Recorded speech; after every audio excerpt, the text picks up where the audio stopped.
ये बहुत दुख की बात है कि एलजी साहब द्वारा इतनी बेहतरीन सोलर पॉलिसी जो दिल्ली के लोगों को फायदा देगी, जो पर्यावरण को फायदा देगी, जो प्रदूषण को कम करेगी, एलजी साहब सबसे पहले तो इस फाइल को लेके बैठ गए।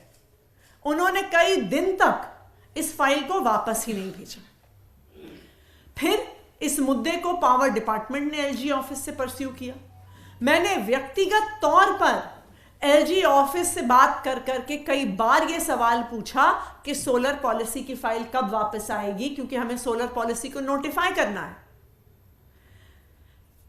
हमारे इतने परस्यू करने के बाद जब एलजी साहब इस फाइल को और रोक नहीं पाए तो उन्होंने ऊल जलूल सवाल लगाकर इस फाइल को वापस भेज दिया।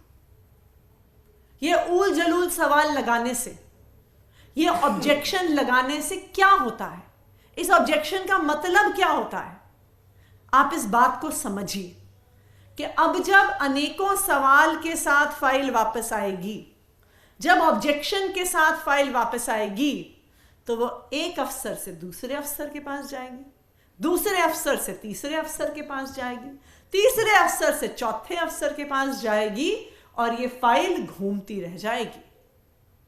ये ऑब्जेक्शन लगाने का सिर्फ एक ही ध्येय है कि इस पॉलिसी को रोका जाए और अगले महीने आने वाली आचार संहिता से पहले इस पॉलिसी को नोटिफाई नहीं होने दिया जाए, इस पॉलिसी को इंप्लीमेंट नहीं होने दिया जाए।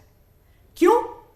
क्योंकि अगर ये सोलर पॉलिसी नोटिफाई हो जाती है और अगर ये सोलर पॉलिसी इंप्लीमेंट हो जाती है तो दिल्ली वालों को इससे फायदा होगा। दिल्ली वाले अरविंद केजरीवाल की सरकार से खुश होंगे, उनके पॉलिसीज से खुश होंगे, उनको वोट डालेंगे।